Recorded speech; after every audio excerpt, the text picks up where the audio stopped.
Hiya went to the homestead and brought back a Hewitt. Here's your look at the brand new Hiya Toys, the Texas Chainsaw Massacre 2003 Leatherface.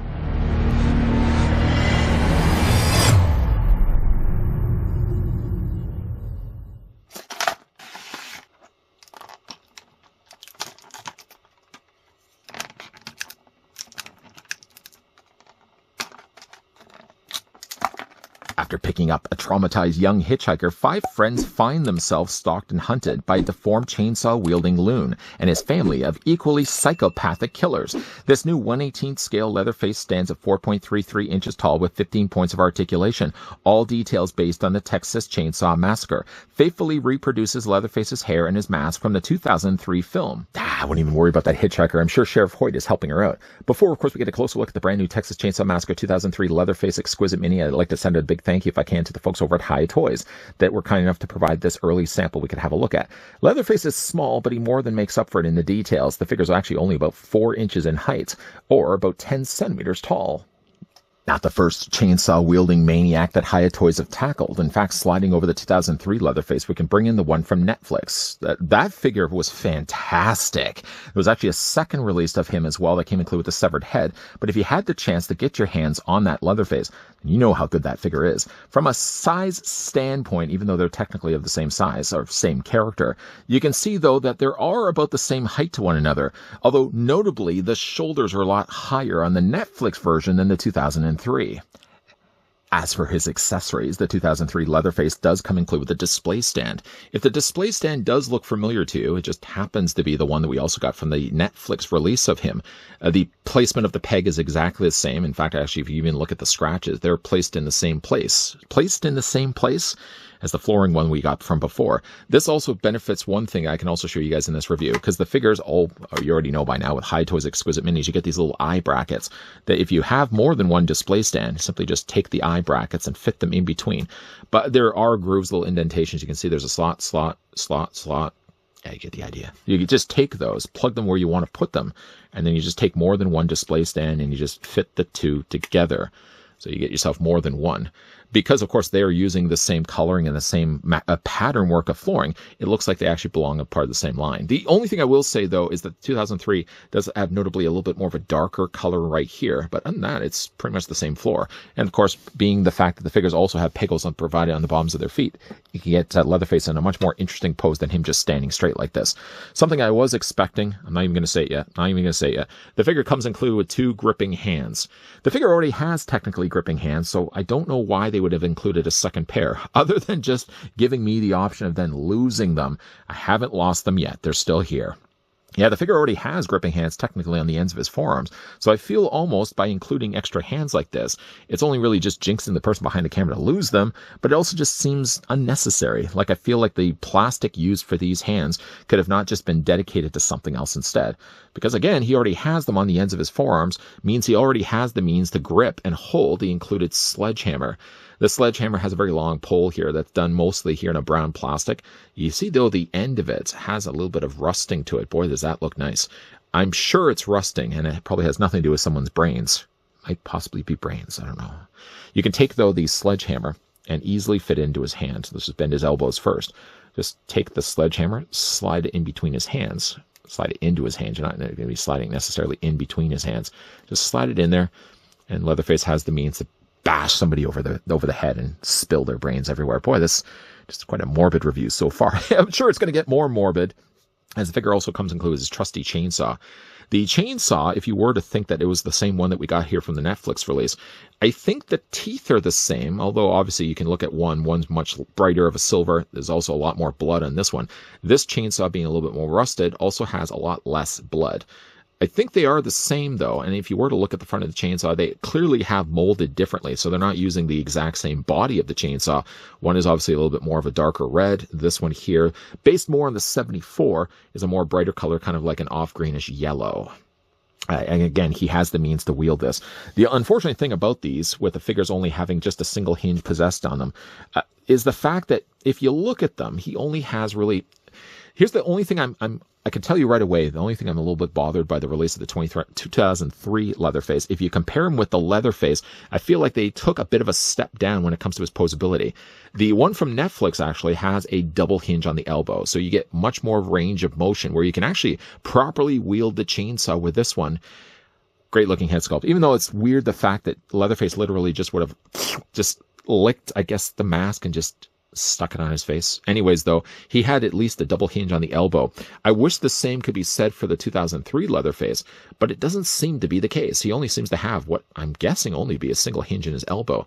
So that does limit a little more of the mobility when it comes to his elbows. You just can't quite bend him the same way that you could have bent the Leatherface from, of course, the Netflix Texas Chainsaw Massacre film. I don't know why, other than maybe just because they have the sleeves down here like this, that they had to do away with one articulation point. They probably could have put, there's a hinge there, but if you moved it just up a little bit further, neighboring next to it, they probably could have put a secondary hinge right there. So the figure would have actually been able to bend in two places. But yeah, you only can seem to be able to bend him in one place and just in one area of the elbow. Head sculpt wise, getting a closer look at the 2003 release, always been a big fan of the remake, Texas Chainsaw Massacre, and even really Texas Chainsaw Massacre, the beginning, was both great, superior films.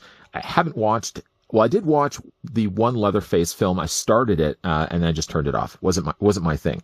I don't really like to keep continuing to go back to tell a backstory of this character, especially when you want to start the backstory with him being a kid. Not my thing. I did like Texas Chainsaw 3D, though.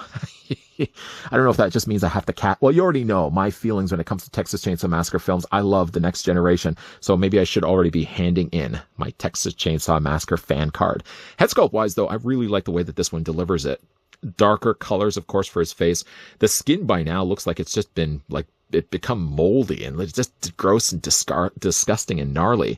He has all these neat little kind of stitches and staples, mostly stitches, all across the top, where basically it's just taken multiple layers of skin and just sewn them all together. It's a departure, obviously, from the one that we got here. Sorry, not to startle you. A departure, obviously, from the one we got here from Netflix, where it's literally just one piece of skin that he just drapes across his face. His mother's skin, which makes no sense at all by how much skin he's able to stretch across his own face, but yeah, this Leatherface from the 2003 film, what I really liked about it was that the skin looked like it was decaying. You can still see there's eyes still inside of there, and the paintwork on this piece, for such a small figure, is really nicely done, right down to the fact that they actually did paint and sculpt the teeth. Hair, of course, nicely sculpted and captured the way it looks in the film. He's a brute in the 2003 film, which sort of did start the trend. I know a lot of people really like the idea that he was more of a timid character, but like Leatherface in the 2003 remake was just a beast. His apron he also has, as you can see, and just move it up a little bit here, is tied off here. It's a slightly off-colored brown. It isn't obviously the same apron that you would have had. I don't want to keep comparing the one from Netflix because it's two differently designed Leatherfaces. But again, like if you look at the bodies, I almost dropped him. If you look at the bodies, yeah, the shoulders and the placement of his torso is a lot higher on the newer release, or on the newer Netflix release, than the 2003. Other than that, though, I mean, really nicely detailed. I mean, you got all the little stripes there on a discolored shirt. He's got the tie there underneath. Of course, a very long apron. And underneath, he's got also his boots.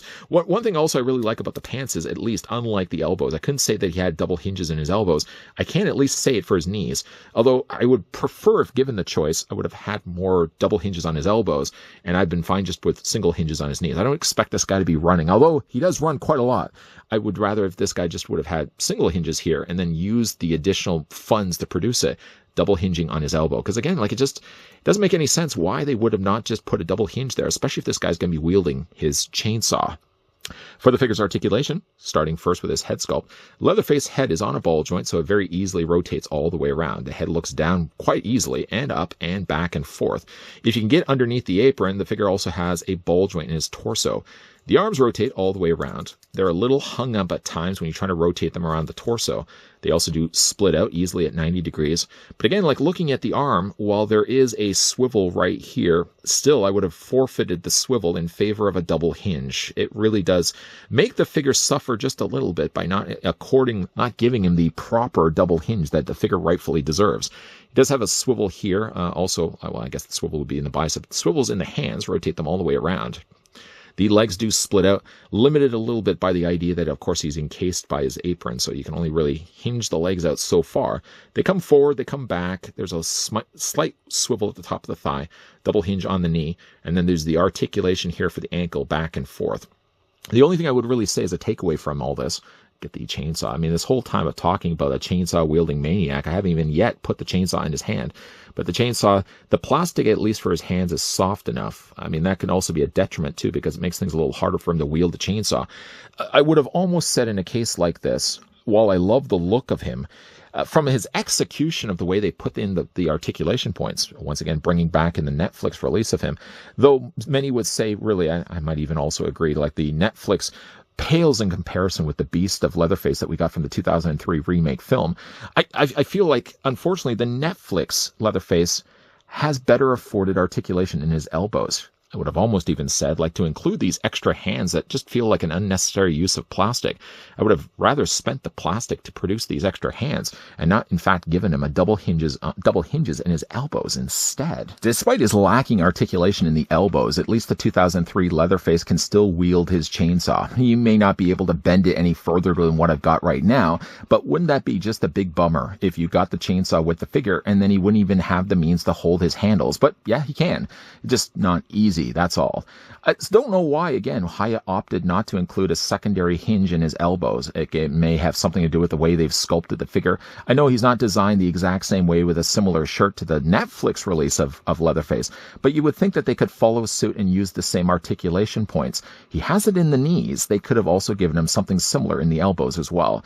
Now, this guy is getting released the first quarter of 2024. Price point for most of the online sites that have the pre-order showing this guy at $19.99. Not a bad price at all. If you're still on the fence of getting a smaller scale line like what Hiya Toys is producing, hopefully reviews like this can kind of nudge you in the direction. If you are a horror fan, some great stuff we're getting here. I mean, obviously, we already got the Netflix, whatever your feelings may be about the Netflix Texas Chainsaw Massacre, but I think we can all agree the one that the Leatherface we got from Hiya is, again, a fantastic looking figure for its size. The one that we get here from 2003, a little bit more towards the traditional look to Leatherface, although this Leatherface in the remake was just an absolute monster. It translates very nicely to a figure. Although, again, I just wish that the figure had some additional articulation in his elbows. What do you guys think of the 2003 Leatherface? Let me know down below in the comment section. Is this a figure you guys could see yourselves picking up? Big thank you once again to the folks over at Hiya Toys that did provide this sample. Like I said, it is going to be released the first quarter of 2024. So if you're looking at the calendar right now, I'm still looking at an outdated calendar that's been outdated for the last 4 years. We are actually in the first quarter as it is right now. So if you're already looking to pre-order this guy, he probably should start to show up in many online sites pretty soon. There is also going to be a Previews PX exclusive. I don't think is adding anything different. I'm just kind of looking at the listings online, and it looks to be just the case that they're adding additional blood. I don't know if he's actually going to get any other additional accessories that weren't already present with this one, but yeah, if you guys are interested, this guy is listed at least right now as a pre-order. Also, I could probably throw this out to you guys, the viewing audience, considering we are talking about Texas Chainsaw Massacre and all. What's your favorite Texas Chainsaw Massacre film? I know. I would already have said Next Generation, and probably a lot of people would start throwing turnips at me. That's one of my favorites. What's yours? Is it the 2003 remake, or we just beeline it back to the 1974 classic? Which one is your favorite? Well, obviously, we're going to be looking at a whole bunch more horror reviews, so if that's the kind of thing you'd like to come back to this channel for, just know we may be wrapping up things right now for a Hiya Toys release of Leatherface, but I have a sneaking suspicion we may look at some other Leatherface reviews in upcoming videos, so make sure you're coming back here on a regular basis. As always, guys, thanks for watching. See you guys next time.